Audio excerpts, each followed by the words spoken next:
something that's kind of peculiar about the conquering narratives is a lot of times it seems that it comes from people that are trying to hide behind a facade,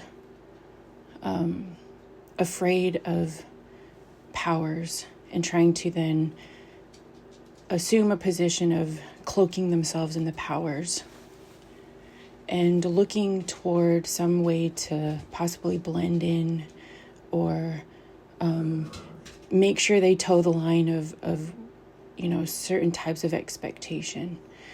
It kind of reminds me of this philosopher once made this reference that, and I've heard it other times before, but that a lot of times when you speak out some kind of proclamation, a lot of times it has something to do with you. It has insight into what you value, what you think, what you're afraid of, what you're hiding behind, what you have to do to assume some kind of position in society. And so it's peculiar. It is kind of interesting when people try to make these claims of the conquering powers against other groups that are seeking to practice the vulnerabilities of developing humanity. Because most of the conquering narratives try to lay claim to the works and the values and the products that come out of those that do the humble work that was once shamed or threatened by the conquering powers, because it makes them feel vulnerable.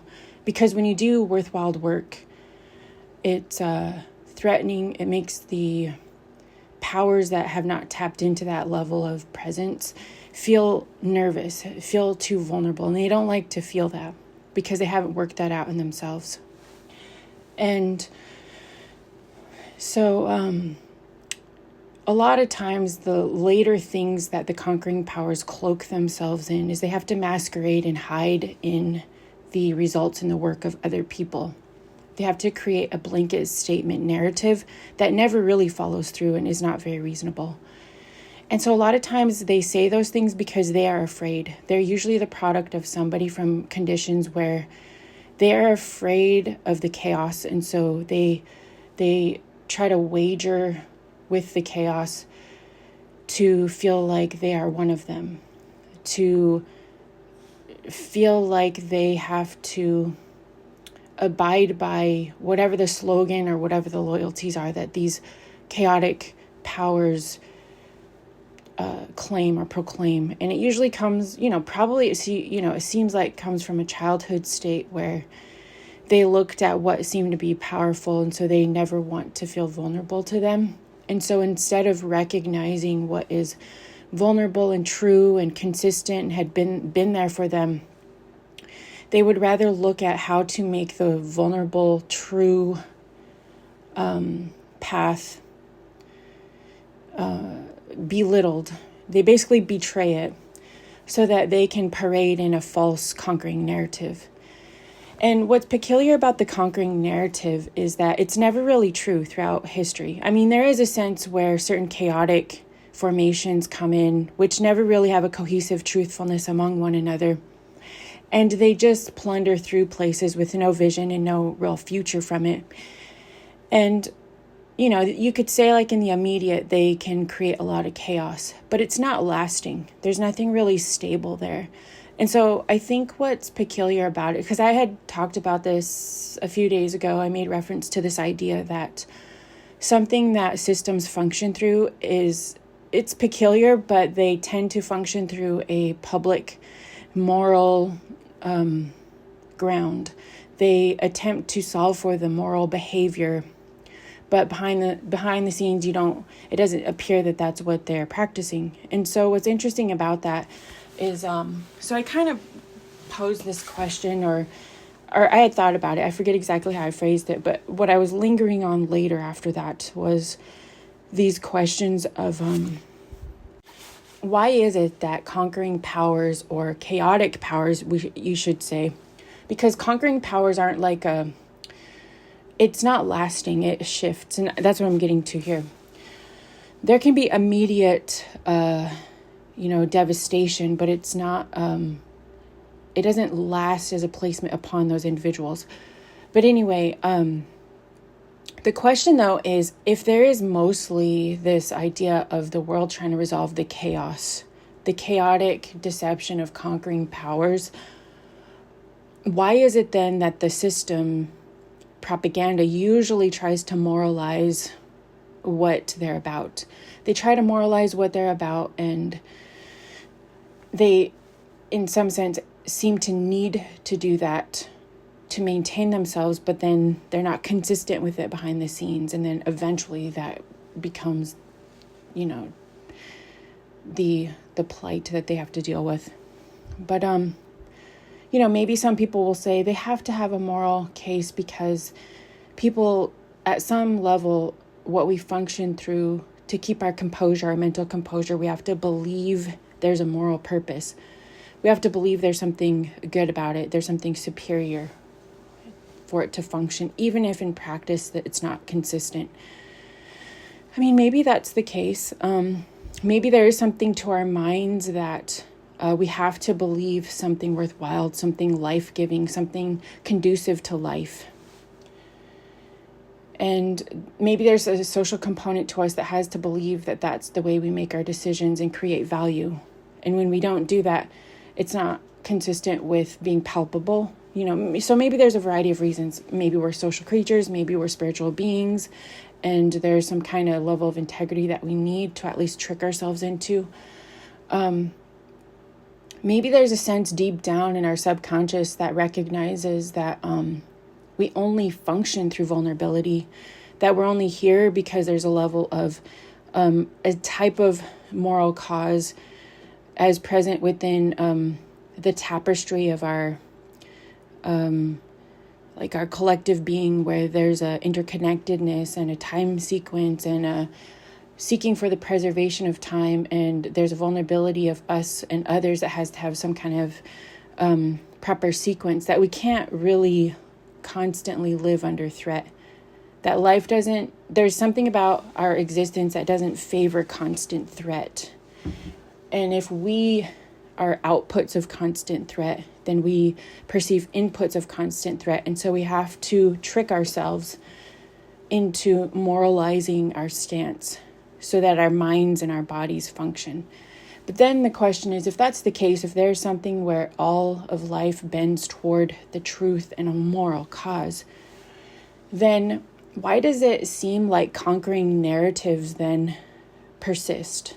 Even when we tend to know there's no consistency in them, there's a falseness in them, and most people detect that the ones that are constantly claiming conquering narratives are usually profoundly vulnerable and function through profound vulnerability in their life, draw to themselves vulnerability, or are insecure about recognizing and detecting others that make them feel vulnerable, or an unresolved childlike state that wants to hide within a falseness of befriending the perception of the conquering ones, even though that's not consistent nor true.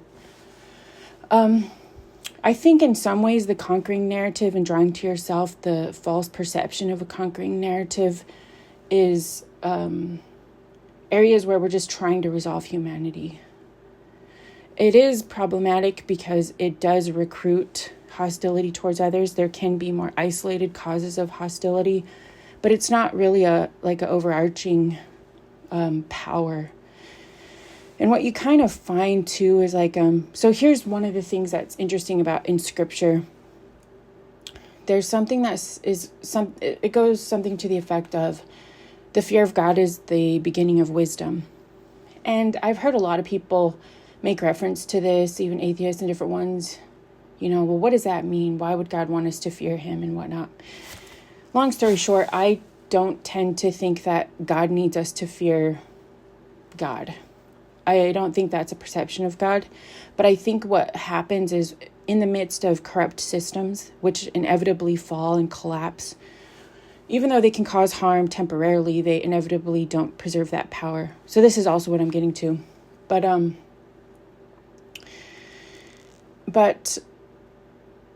the notion to me, because I generally tend to live by that. There's times where I can prop up a false conquering narrative or cloak that around me or feel vulnerable because it's difficult to speak truth to powers and stuff like that. It's easy for people to conjure up a false perception of what they perceive as their power, which if you follow it through, it's not consistent nor lasting. It would be easy to do that temporarily, but the reason why I don't is because I just don't see it lasting. It's not something to bet on. It's temporary. It's kind of like talking in the streets where you have to try to put up a smoke screen and people know it's not lasting and there's no consistency to it. And if you do that, you actually bring more vulnerability onto yourself. But for the most part, I don't bet on it because I generally follow that rule of the fear of God is the beginning of wisdom. It's not the whole encompassing of wisdom. But how I read that is it's you generally, almost anybody that has any grain of salt from the streets or lived experience would be honest and say, hey, this false sense of power is not lasting. It will inevitably destroy you. It will erode your mind. It draws to yourself vulnerable situations and people with that animation and makes you increasingly more vulnerable and paranoid. It's the beginning of, dictators and losing your mind and losing sequency of your mind and losing proper animation and fitful night's sleep and erosion of your health and insecure investments and leveraged investments, and the cards just eventually get stacked against you.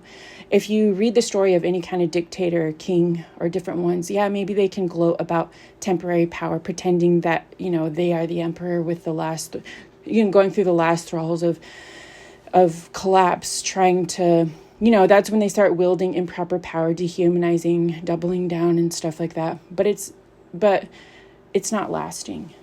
And usually the people that die under that plight plant the seeds for the next stage of the integrity that the preserving systems at this stage of developing properly or within the mechanisms of life draw to the seeds of those that died and sacrificed their lives with integrity, stood against, those types of lies and deception and whatnot. And for me, I think there's just more of a longevity to it. It's not as though you hope to have to live to that extent. You do hope that corruption and these propagandist lies would dissipate. But it requires those types of people to have a proper change of heart and course and whatnot. And at some times, especially if you're a public figure, that it could be too tempting to draw around yourself a self-preserving type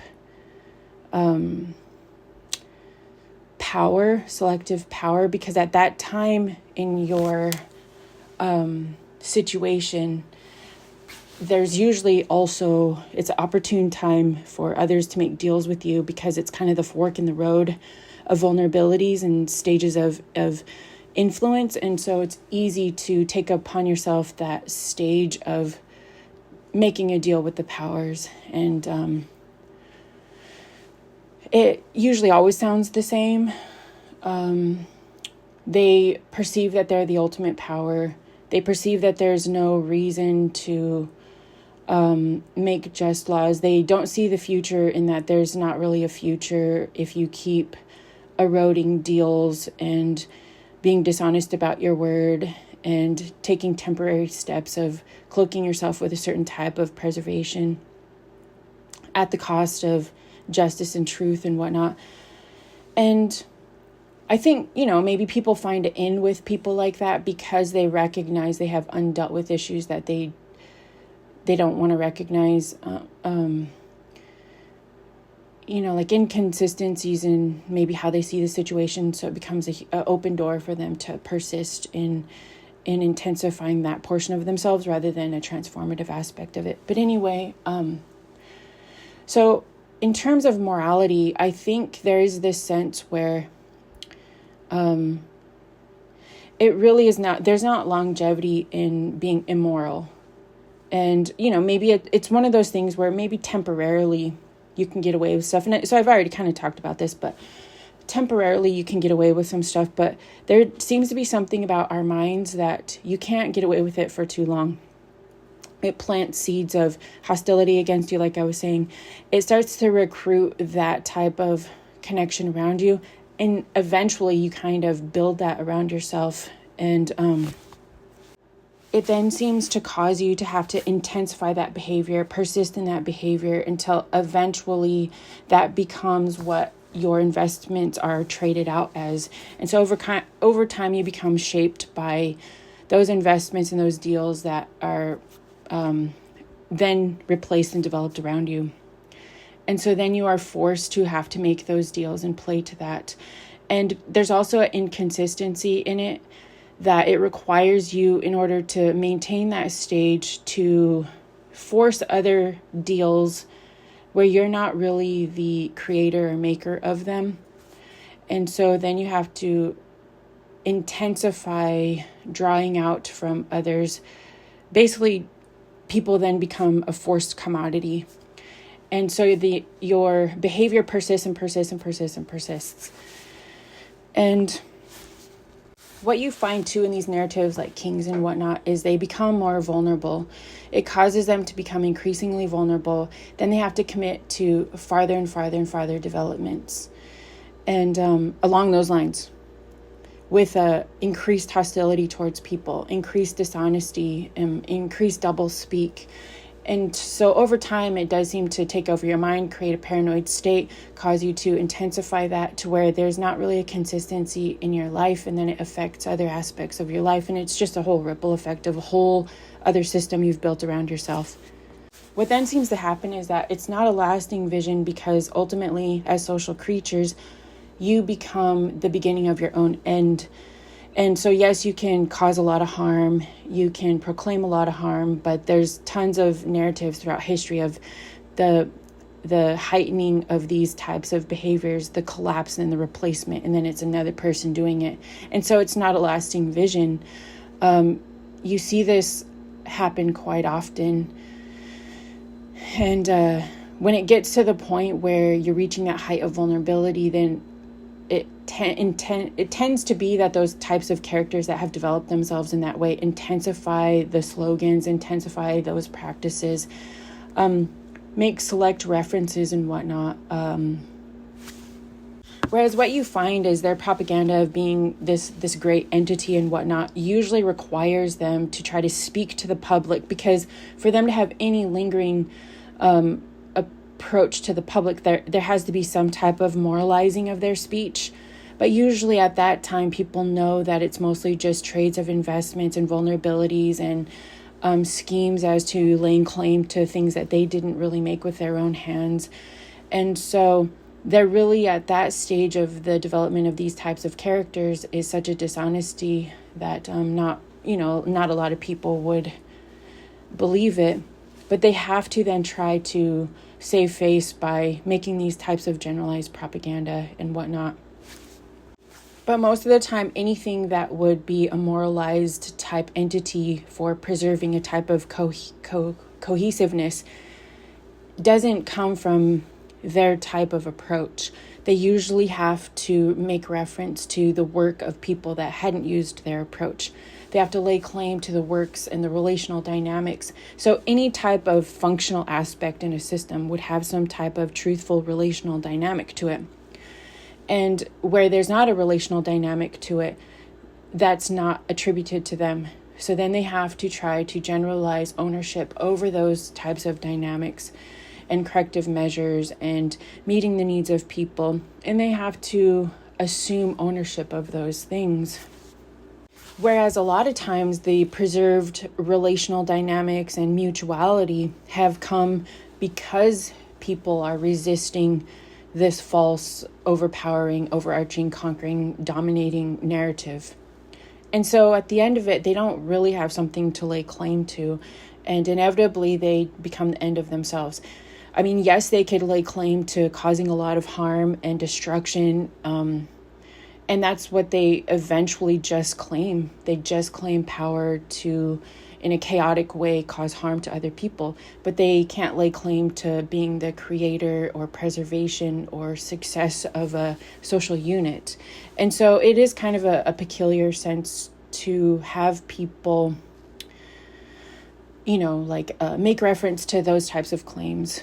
If it were the case that, I think at some level, some people try to moralize their arguments because they're trying to still resolve for this idea of God and morality. But I think some are there's a social dynamic to it. I don't remember if I finished saying what I was saying about the idea of the fear of God is the beginning of wisdom. But I guess my main point there was that God doesn't need us to fear God. It's just that there's certain components in the way that existence functions.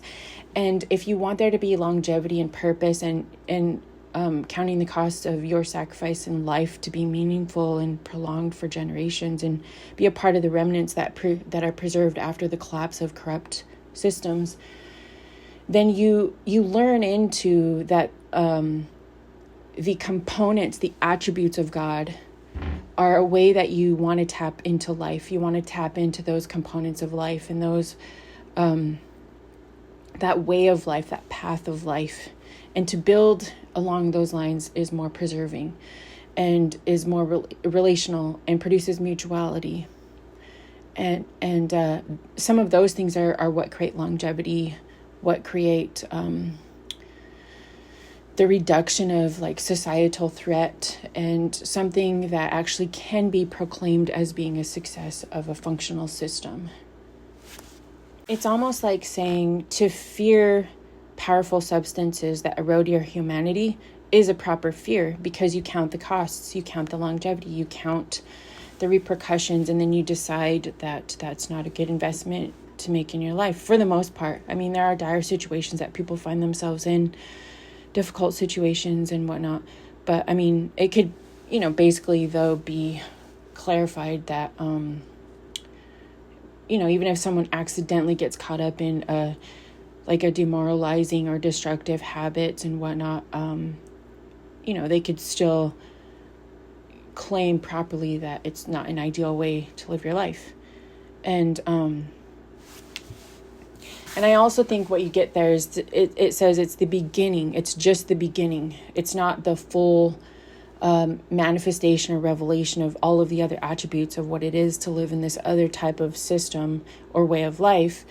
It's just the beginning. It gets you started, counting the cost of the basic functions in building and planting stability in your life. And then there's more from there. And then it, suggests that from there it develops into other types of kingdoms and ways of life and other attributes and other things that go along with that, eventually taking hold as to not just being this fear of I have to do this, but I get to live my life in this other type of way.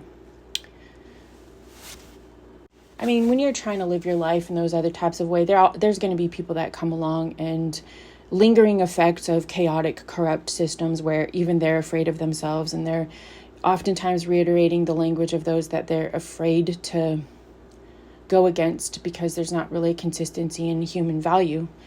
That's why they live in a sense of lawlessness. But I think even though you have to walk through those stages where you're being diminished or people are proclaiming these false narratives around you and challenging you with these false dehumanizing rhetoric, there is a sense where they get to be chaotic and corrupt and draw around themselves other chaotic and corrupt entities and recruit for that. And there is a sense where, maybe they can harm your life and obstruct your life and whatnot. But still, for me, it's not something that I look to as, I don't want to fashion myself like that. I don't want to play that game. I don't want that to deter me from, because deep down the question is, do I want people like that? Is it a temptation to be recruited into a false sense of some kind of cohesiveness of those recruited in that rhetoric and whatnot? Because here's the thing, it's not consistent with them. They at once were saying that to each other. And they can swarm together and create this type of tapestry of it, as though they're this system unto themselves that says that, like agrees that they all get to say that amongst themselves and threaten other people into a sense of compliance. But at the end, and they do at some level become even more obvious about taunting that there is a lawlessness to it. And, there's been times in history where it does reach the peak of that level of corruption. There are times where it does cost people their lives. But I think at some level, as I was saying, there just becomes this time in your life where you're committed to saying, I'm going to do what's right and what's true, even if that has to just plant seeds for the next generation, because this system won't be preserved like that. These groups don't really last that long. They might transfer over to other systems, but them in themselves, if you follow through their life, they don't go very long with a cohesive mind or a contribution to society. They just become another benchmark in history of an eroded, chaotic reduction of a dominant system that the actual preservation of life doesn't want to be in the lasting result of what we're fighting for in humanity. And so I guess my words there would be, just don't fall for it. There is corruption where they try to taunt you into these types of things. There is corruption. And, a lot of times some of those characters, if they really want a transformative state, they probably do need to confront some level of their system probably provoked other people into those types of reactions. And if they're caught in a reactionary sense, going back and forth, at some level, to some degree, some of that has started from corrupted, skewed systems that even dehumanized themselves. Most of these groups that, like I said, like Cain and coalesce together, they just have done that to themselves as well. And become addicted to, because it's so vulnerable, they have to recruit people because they become addicted to the trajectory of that corrupt system, because they have to keep pumping it through with deception and propaganda stories they tell themselves, but it's never really consistent throughout it. And so I think for me, at the end of the day, that's why it is more of a preservation to select for the next thing, the alternative to that. Even with the mockery, even with the lies and the slogans, even if they generally do directly threaten you. I mean, that's the villain of villains throughout history, that anything that is legitimately something that we lay claim to as humans and the benefit of the preservation of the human civilization and what we're going toward, even if we're looking, towards, say, like the idea of God or spirituality, comes from people that are doing a different alternative work. And they're not falling for the temptation of getting drawn into that false power. And it really is worthwhile. I mean, it could be difficult. There could be times where people have a change of heart and they actually do see a level of of a type of, maybe spiritual currency in other modes of life and whatnot.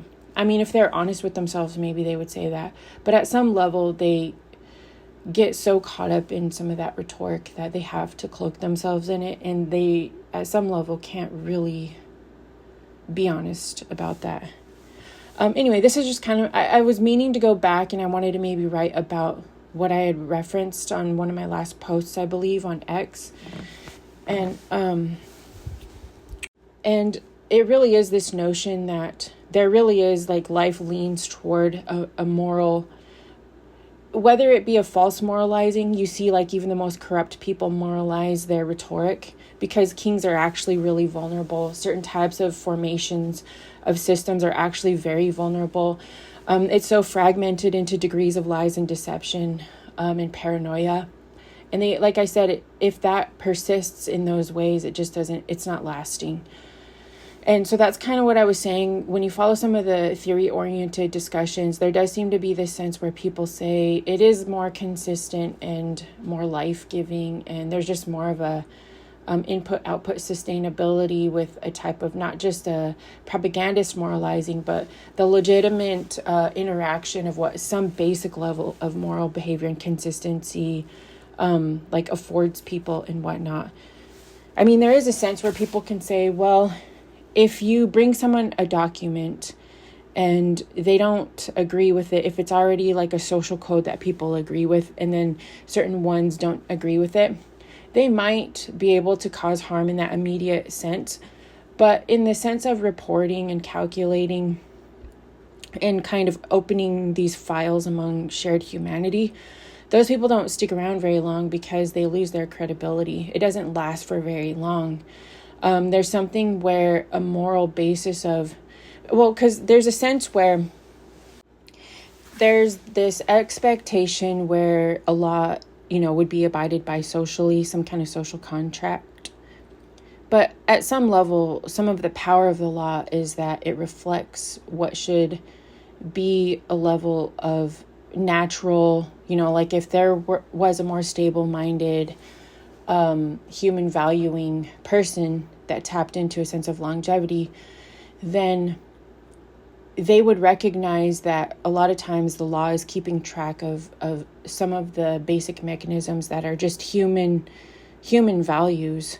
For instance, like just being able to recognize and agree on stages of like human respect and value. And and in some ways we just create ways to calculate that. And so the paperwork actually just helps document some of the, almost like documenting the state of the patient. And so just because you destroy the paperwork, it doesn't mean that you're destroying the actual, what can actually be mapped out in the patient or the social practice. And so eventually there would be an awareness of communicating the state of things and how things are going. And eventually, if there was a consensus for a functioning system, it would return to the ability to then make agreements and honor those agreements and whatnot. And so it really isn't attributed as some type of wisdom or preferred state of being if you're an entity or being that hasn't come into the ability to abide by certain stages of basic negotiation. It really says a lot more about the state of a corrupt mind, a corrupt system, and an intention on corruption if you can't even, like, why would you make agreements and then not honor them and undermine them and whatnot? And so, ultimately, I think there is hope in humanity to get to the point where people honor their agreements and don't weaponize a deceiving approach to them, and then actually do create the aspects of other people that have had those relational values, preserving what we actually then enjoy about a functional society, which is not the result of these deceived or improper regurgitating of conquering narratives and stuff like that. There isn't really this sense of a cohesive conquering as much as so many degrees of the betrayal of humanity, corrupted minds, intentional deception, where other people, maybe they could be faulted for not having enough of the, there's a sense where, in scripture, there's something that says, I forget exactly where it's at, it's just kind of lingering in my mind right now, where it says something like, they're asking God about something or in prayer or something, and then they're attributing some of certain behaviors to God, and then God responds with something like, it had never even entered my mind. To paraphrase it differently, like in that context, like that level of corruption had never even entered my mind.